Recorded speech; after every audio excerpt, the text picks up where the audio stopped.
Assalamualaikum warahmatullahi wabarakatuh. Selamat pagi anak-anak. Bagaimana kabarnya hari ini? Nah, sehat? Nah, hari ini kita akan belajar karakteristik geografis Indonesia. Nah, sebelum mulai, minggu lalu kan kita sudah belajar ya tentang tata letak peta geografis di Indonesia. Nah, hari ini kita akan belajar tentang karakteristiknya. Nah, sebelum masuk ke materinya, Ibu mau kalian lihat gambar berikut ini. Nah, kalian sudah lihat kan? Ini adalah gambar peta negara Indonesia. Nah, kalian tahu nggak negara Indonesia itu adalah negara apa? Ada yang bisa tahu? Ya, pinter. Negara Indonesia itu adalah negara kepulauan, yang artinya setiap pulau itu dipisahkan oleh lautan. Nah, hari ini tuh kita akan belajar tentang karakteristik geografi Indonesia, tentang perairannya. Nah, sebelum itu, Ibu mau membacakan kalian sebuah teks informasi tentang perairan maritim di Indonesia.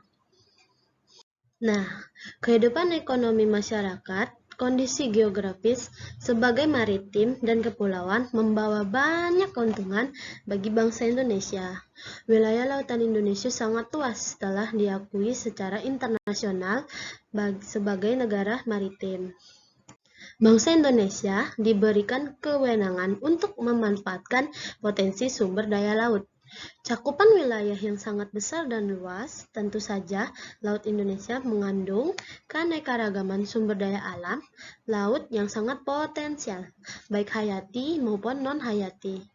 Sumber daya laut tersebut antara lain ada ikan, terumbu karang, dan kekayaan biologi yang bernilai ekonomi tinggi. Ada tempat wisatanya dan sumber energi, dan juga untuk transportasi antar pulau. Nah, semua potensi alam tersebut tersedia dalam jumlah yang besar dan tersebar di seluruh wilayah negara Indonesia. Berdasarkan peluang ekonomi dari pemanfaatan potensi daya laut yang sedemikian besar, tentunya dapat memberikan kontribusi bagi kehidupan masyarakat Indonesia. Hingga pada akhirnya juga akan memberikan kontribusi pada kesejahteraan bangsa. Kelompok masyarakat juga bisa merasakan potensi kekayaan sumber alam kelautan ini adalah masyarakat yang ada di pesisir pantai. Nah, setelah Ibu membacakan teks tadi, kalian bisa lihat gambar ini kan? Nah, ini itu adalah salah satu pemanfaatan sumber energi laut maritim di Indonesia. Nah, dengan membuka pasar ikan, para penduduk yang tinggal di pesisiran pantai itu bisa berjualan ikan dan menghidupkan ekonomi keluarga mereka. Nah, selain itu, kita juga bisa membeli ikan dengan kualitas yang bagus di daerah pesisir pantai. Ikan itu kan juga mempunyai banyak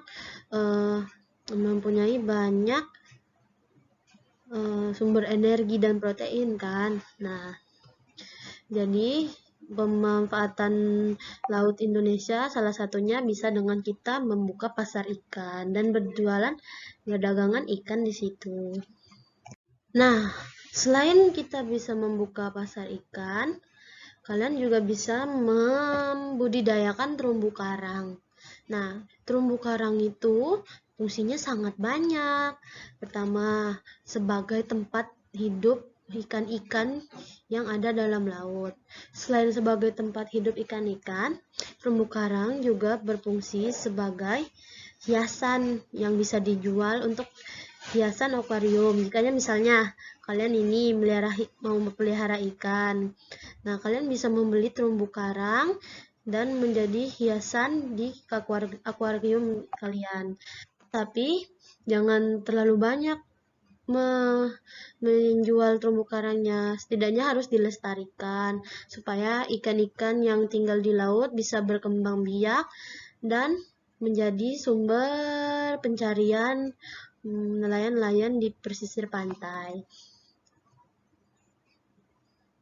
Nah, setelah Ibu menjelaskan sedikit tadi tentang potensi sumber daya alam laut maritim Indonesia, Ibu ingin mengasih tugas buat kalian. Nah, kalian carilah sebanyaknya yang kalian tahu tentang hasil laut apa saja yang ada di Indonesia. Kalian bisa cari di buku, kalian bisa cari di internet, atau kalian bisa langsung pergi ke pantai, bisa melihat apa saja sih potensi yang laut hasilkan. Nah, itu tuh nanti kalian kerjakan di buku catatan dan Ibu akan lihat minggu depan ya. Ibu bisa koreksi minggu depan ya. Nah, sekian dari Ibu. Assalamualaikum warahmatullahi wabarakatuh.